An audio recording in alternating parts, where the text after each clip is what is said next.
Guys, today we're doing the ultimate arrow build. Foreplay included.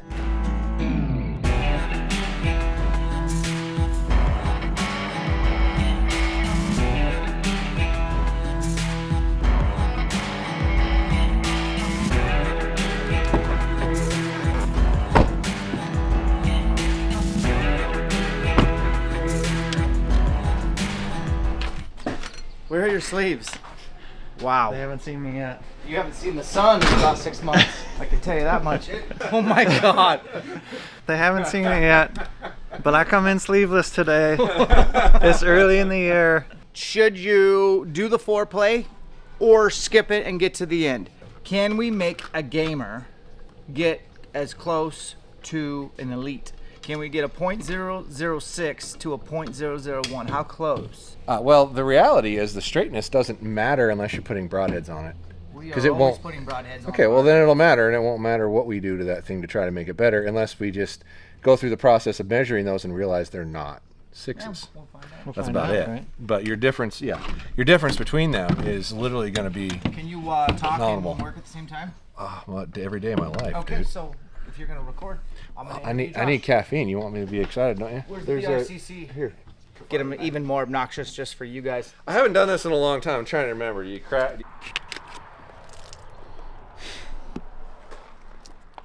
Oh my gosh. That's pretty good. Yeah, true that.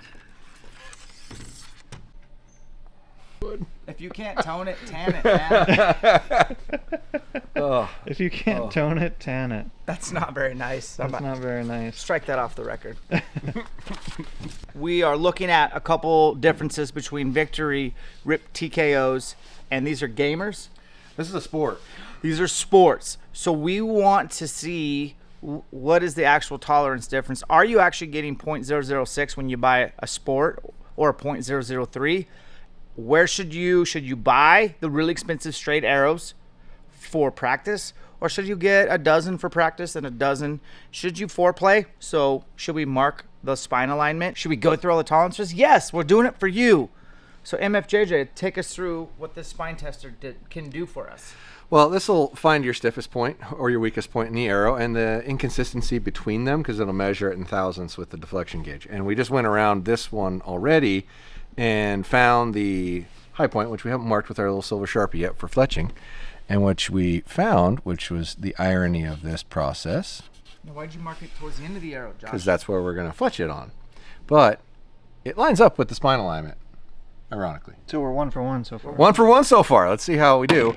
There was about, didn't we say about 15 thou movement from one side to the other as we moved around it? So the other thing I didn't think of was we should probably just mark this down as we go. Yeah. And just keep track of it. Can you measure stiffness is the question. Yeah, yes you can, but you have to know what the manufacturer actually measured their stiffness at. So AMO states that you'll measure the deflection at 28 inches, but some manufacturers don't do that.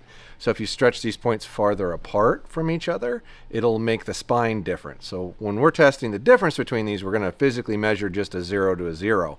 But you can set this at 28 inches apart and get the same measurement, assuming your manufacturer used that measurement. We're setting it wider because it makes it more sensitive, so we see the variance more. All we're measuring is how much it deviates from one side of the arrow to the other, from arrow to arrow, because that's the consistency between arrows.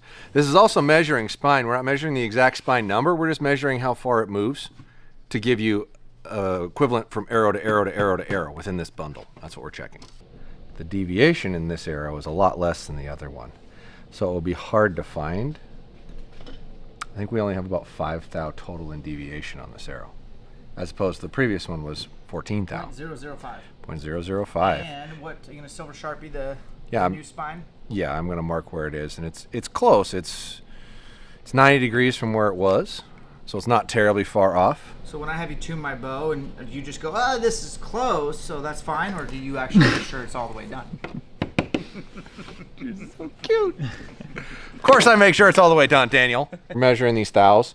This is the deviation from one side to another on the whole rotation of the arrow. So this arrow is 3 times more consistent than that arrow. If that makes sense, right? Wow. It's about a third the deviation. So most likely this arrow would actually probably group quite a bit better from that one overall. If you're getting really freaking anal. I doubt a human being can shoot that difference. but it exists. If you're man, if you're really trying to work that plate before you eat, yeah, I get it. That's a soundbite. No one's ever gonna go, man, that's too stiff. Today's video has on the whiteboard Steve. Steve, Jake's ex-boyfriend. Yeah. Did anyone notice that? I don't know. I It don't says know. Steve, Jake's I noticed ex-boyfriend, it. and I'm like, how come you didn't? When you edited that, why didn't you? Yeah. Forrest and I talked a lot about having an Easter egg in every video. That, and then what's your what was the tolerance on this one? 10. 0.010. 0.010. Yeah. Got it. Yeah. All right. Number 4.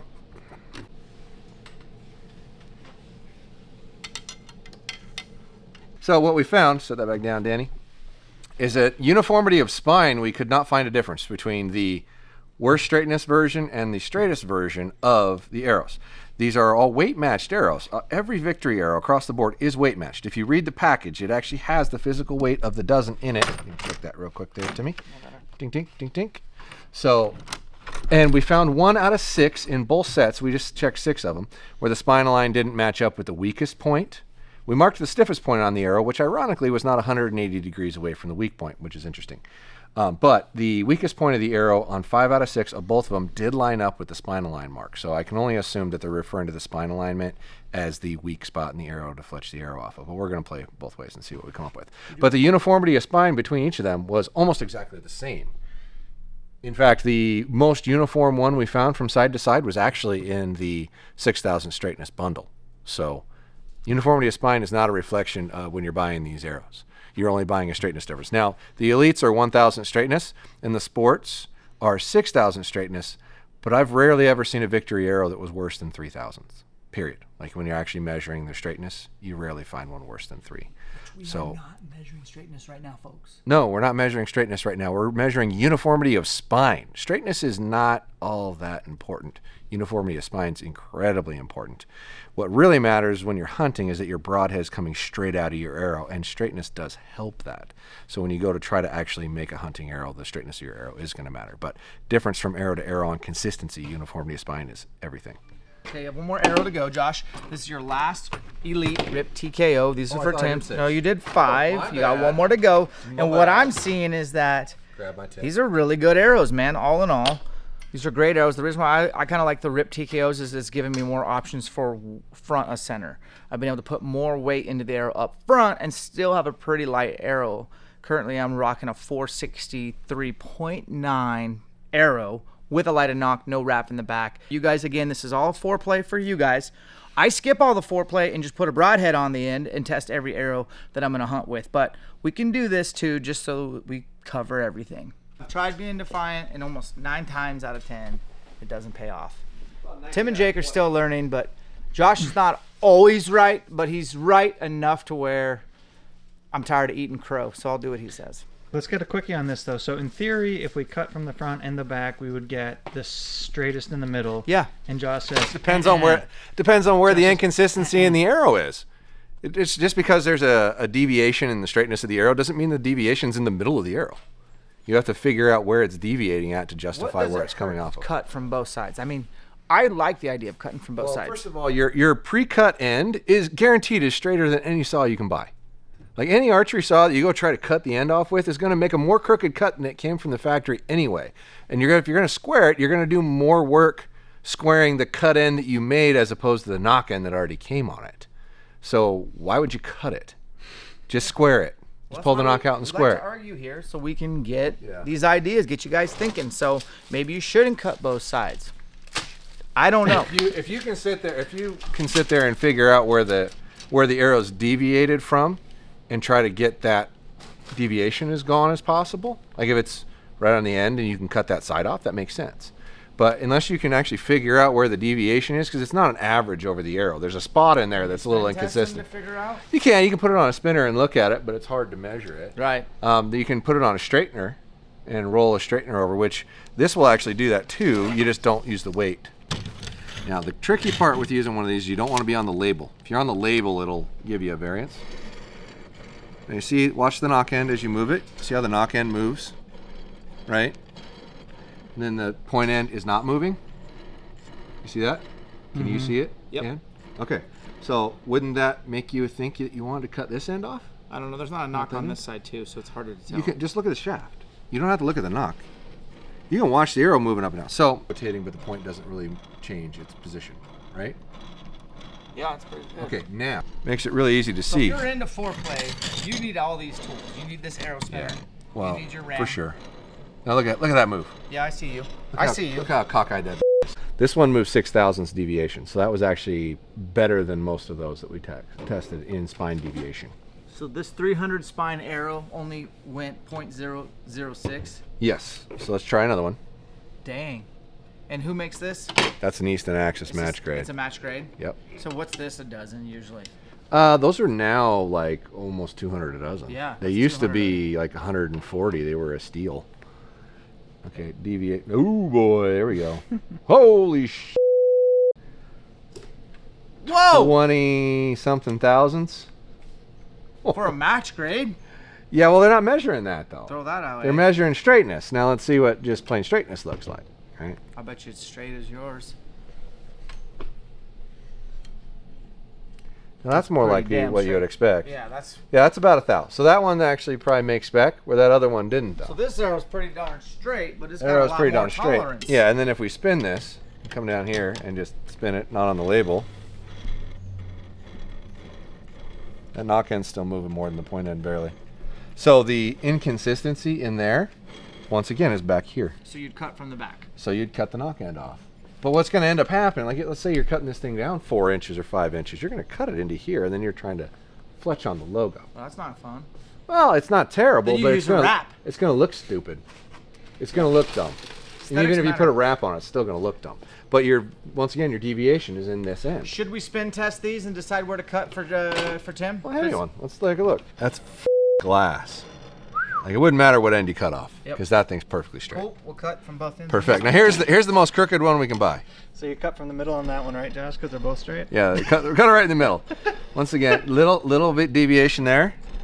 Little deviation there. Not much. I mean, this is probably straighter than that one that we checked, the first one of those that we checked. This one. So these are Tim's This crooked arrows. one. Let's do some cutting and some bare shafting and some squaring, and let's get weird. We're going to go cut these for Tim. We are not going to cut from both sides because this is Josh's shop. We're going to do what Coach says. Josh, right now I'm running the iron wheel with the 10,000 titanium outsert with 25 grains on the insert, so that's 35 grains up front. They definitely protect the front of my arrow, and I haven't seen any wobble. So tell me, why would I go one way or the other? Well, if you use good components and good hardware, you're not going to find wobble anyway if you square the surfaces, because that's usually where wobble comes from. As long as the quality of the component that you're using inside is not cheap garbage, it should go on perfectly straight. As for using, let's not brand specific it, but a collared system versus a non-collared system, there's good and bad with it. The collared system is going to be incredibly durable if you bounce off of stuff, because it hides the front of the arrow from getting a crack in it. It's been my experience that if you use a one-piece steel internal insert, it will also do the same thing without having to lengthen your arrow by 3/4 to an inch to cover the same thing. By lengthening your arrow, you're decreasing your FOC, and you're making your arrow weaker at the same time by making it longer, thus needing a stiffer arrow to achieve the same task. So if you don't care about overall physical weight, then maybe it's not as big of a deal. But personally, when I use a good, solid one-piece insert that's at least that long, I don't have failure, so I don't use a collar, and I can cut my arrow down shorter. So that's my preference, but we'll use whatever you want, Timmy. Let's do a conference here real quick, because it's a big decision. Should we listen to Josh or no? So I like that you run the impact collars and that we don't. I like having you a little different just to check, compare. It doesn't make sense for all of us to be the same, but I'll go ahead and I'll land on the spear. I'll do whatever Josh tells me to do. You can definitely be defiant. That's my vote. I don't want my total arrow weight over 450. So that's going to kind of depend on what we're doing on the front, because I'm going to run a 125 iron wheel. Okay. So what are you going to do? So I think I do like being different than Dan for sure, just to have like give you guys some different perspective and test different stuff. And I think as long as Josh wouldn't blacklist me using those, that's how I want to use. Not at all. Not at all. I mean, they're definitely something to consider. It's just trying to it's trying to find the best combination at a given weight. If you're not afraid of the weight, because you're once again making your arrow longer, making your arrow weaker, gonna need a stiffer arrow. So if you're not afraid of the weight, you're going to end up with more weight overall. Go for it. I'm surprised at these gamers. Or these sports. I'm really impressed. They're not crooked, man. I mean, if I was a consumer, what I would do is buy a dozen sport and I would buy a dozen elite. What I typically recommend to my customers that come in the store is to buy a dozen of the sports to practice with, then make your hunting arrows out of the elites and don't shoot them. And I'm not your best customer. Customers have to have profit involved, man. Side, the collar. Just run the trads. This is an inch longer. That's like a 30 deflection point difference. So, like, let's say, for sake of argument, we have the exact same arrow, an inch shorter, right? That arrow, because this deflection number is a reference of measurement of equivalent at 28. But by making them longer, you're changing that number every time, right? So this is really, with this system on it, now it's like a 280 because it's an inch longer than the other one that's a 250. So you can get away with a little more in the front and a little shorter arrow. It's going to weigh the same, but you're going to be 1% higher with the other system. So why not? Sorry, Bill. So I'm trying to process what he said. Basically, he's saying I can get a little more FOC Yes. flexibility on the front. Yes. And because my arrow is shorter, that's why I'm getting more FOC. Yeah, so you're stiffening the arrow and then taking that extra roughly 10 grains of arrow weight into the insert on a shorter arrow. They're going to spine out the same, but you're going to have better FOC, which means on a windy day, you're going to shoot more accurately. Yeah, so if you're talking to a kindergartner, basically you're saying shorter arrow, stiffer arrow, more flexibility with the FOC. Correct. Okay. So that's the negative But then of using a collar. I got to use the same thing as Dan, and that pisses me off a little bit. Just saying, man. Come on, Bill. Titanium. I made the phone calls. What do you want? I have, Bill, titanium. Do it. Forget about patents. I have 20. Yeah, that's good advice. Forget about patents. It. I have terrible. 24 arrows to build. Yes. Why don't we just build 6 and let me shoot them a little bit With the steel. with what Instead you of this? prescribed? Okay. Done. So That's a compromise. Tim, you're 100% happy with the clearance on this? That would be hilarious. Yeah, that's good. Chop.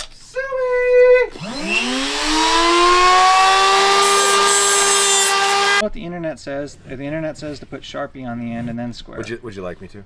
I don't know. Do you think that's the best way to do it? Because this is the ultimate arrow build. Well, I can tell you that you'll know for sure that it's all sanded off if you do that first. Okay. You see it's all silver and shiny like that? Yeah. See that? And then you use the squaring tool until you can't see that anymore.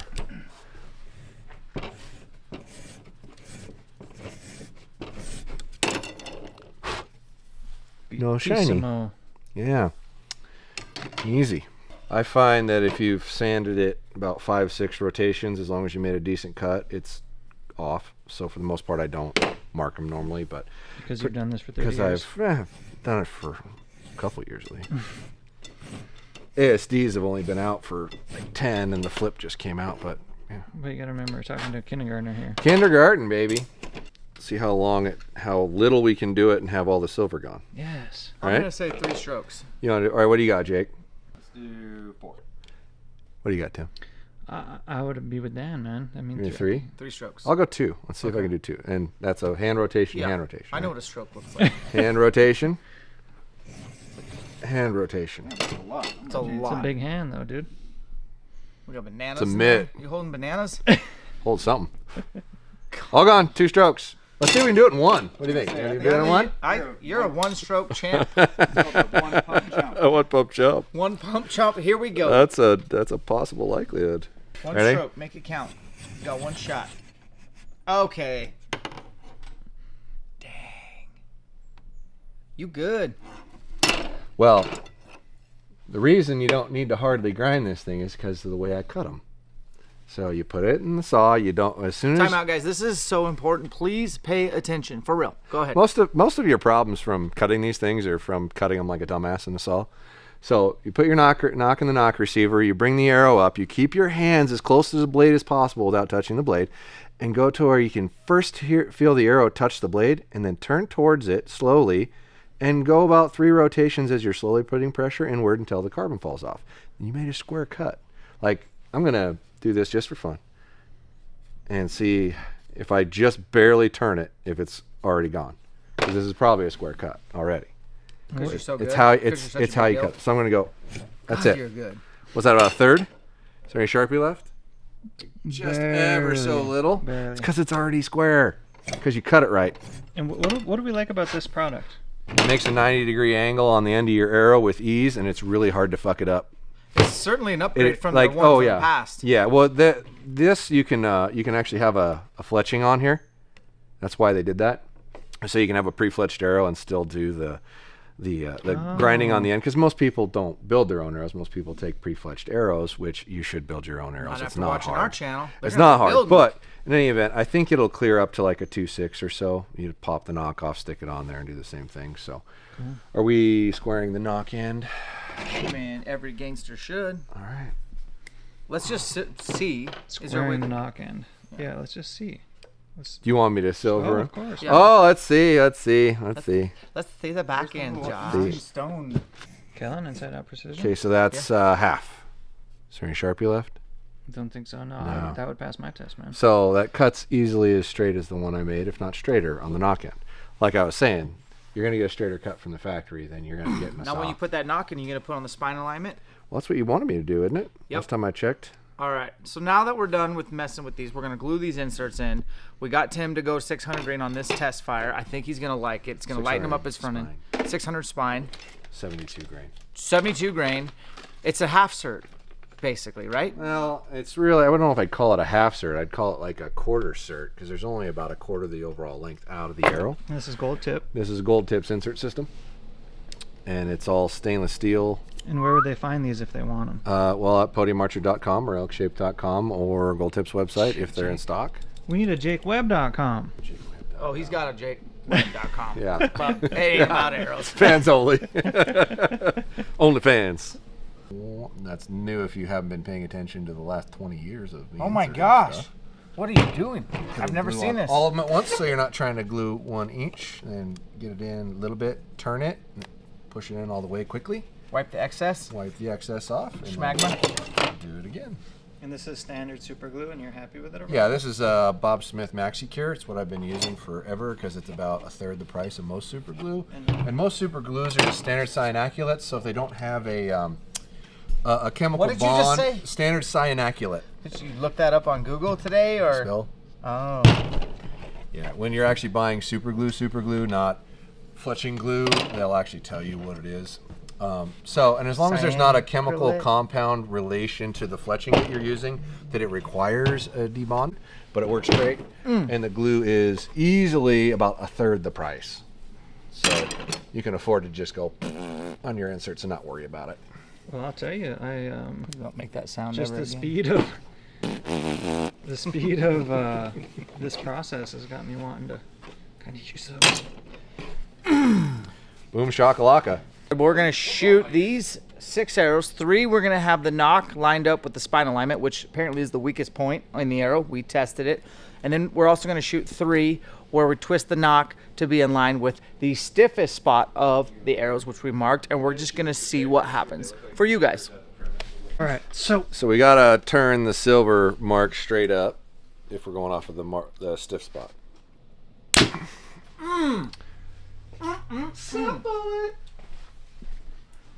Silver mark straight up. Okay. So we're gonna go through and shoot them all that way, and then we'll turn them all to where their spine alignment is. But don't put that back in with those because we've already shot it.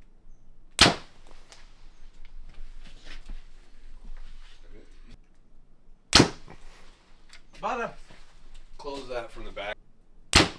End result should be a little bit better.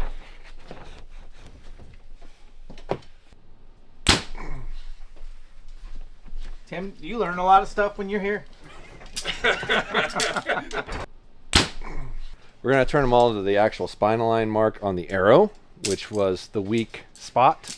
Let's see if they look different. It Look at is. this pocket quiver. Hey, people are asking all the time about Yes, this pocket quiver. they are. Boning.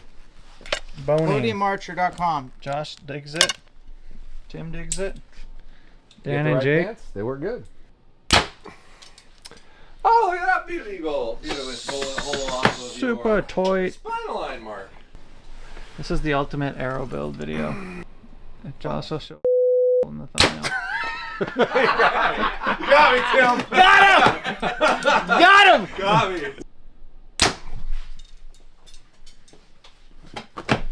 But Victor is doing a good job of. Well, we're learning that even the least expensive version of the arrow you can buy is damn consistent, I think.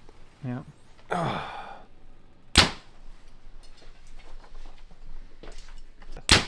That means I'm not. Oh, it's like the cleanest one. We just can't miss. That's what it is. Well, that must mean my grip doesn't suck too bad, Your right? grip don't suck, sunshine. Yeah. I don't think we really had to have that conversation with you. It was that shit over there we had to talk with. Which he still, I still don't think it's there yet. That's me. No, he took it to heart. He took it to heart. I listen. Yeah, he listened. He fixed it, and he's shooting better than he ever has. Oh, imagine that. Do you like a more or less caffeinated Josh Jones? I think. A well, what? A-L-I. ALIGN And you're good. mark. So, what do you think, Professor Well, MFJJ? The one thing that I am noticing here is there's no up and down deviation at all in any of these, and there's some up and down deviation here. Assuming that you're a hooter shooter? Assuming that I can't physically make these differences deliberately. Okay. Right? So, like, those look like consistent up and down, and there's a couple here that are a little bigger up and down. So I would have to say that the spinal line marks are more consistent than measuring it out off of this. Would you agree? Just look at those holes. I would. There's a little up and down, little up and down, little up and down, Right, yeah. right? And these are all off of the weak spot pointing straight up, as those marks indicated. So, spinal line mark, right thing to do. Yep. All right, so we're going to go ahead and clock this arrow and see which way it's turning out of Timmy's bow. The spinal line mark is vertically straight up and down, so it'll either go left or it'll either go right, so whichever way the spinal line mark rotates is the way the arrow is clocking. And you can just do that at like 7 feet into something foam.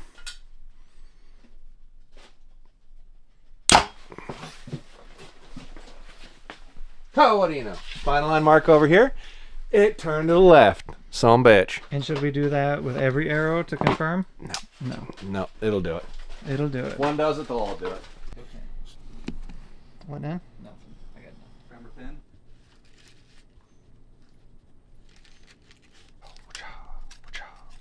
We're never doing this video again, by the way. I told you it was going to take forever. I know, How many but- times have we talked about the impatient on time? You're just like, God, it's taking forever. I need to go do something else. My ADD's kicking in. You got ADD worse than I do. I don't think that's possible. Okay, Actually. that's true. Third. 501.2. It's 473.6. So we need to add 20 like 28. Okay, we can still cover it for the kids at home.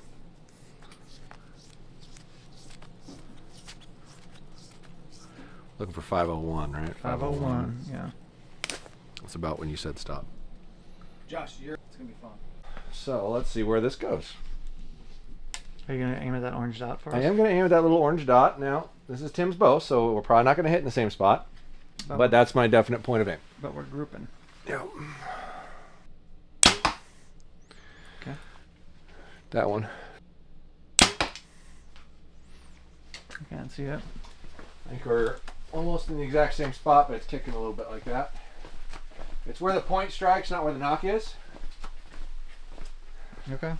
I mean, that's probably with his draw length and his fittings, that's probably about as close as I can even hold. Like my pin's probably moving about that much. That's pretty close to the same spot. I'll shoot it again to make sure, but you know, that's striking a fletched arrow and a shaft What's the in furthest the same you location. do a shaft, a bare shaft with some tape on the back? Like You know, it's if it's perfect, you can, Yeah. you should be able to shoot that thing as far as you want. maybe we gotta go out to 40. Just saying. But do you practice? I think I just hit the arrow. You just bastardized my arrow. Well, the shafts are touching. Is that good enough for you? Tips are touching. Tips are touching. Gamers. Well, I think what we learned out of this is that if you actually use the right spine arrow and good, consistent arrows, not junk, you're probably likely to have a similar result without having to go through all the legwork of checking and testing and what have you. Now, granted, we did find 1 out of 6 that didn't quite line up, but we also found that it didn't make a difference when we tried it, shaft tuning it. It shot exactly the same, even though it didn't index correctly. So we went off of the spine align marks after we tested everything and shot that, and they hit in the same spot at 15 yards, which is what you're supposed to do as a fletched arrow and a shaft arrow with the extra weight on it. So moral of the story, adequately spined arrow, good quality equipment, it just works. Ram Products is the spine tester we use today. We have no affiliation. It's kind of cool to mess with arrows. Josh gave a huge tip as far as cutting your own arrows. Make sure you go back and watch that. We got Tim to come to the dark side with the gold tip trads. He's going to check those out. Those are the 600 trads from Gold Tip. Josh didn't call it a half cert, quarter cert, but really like those.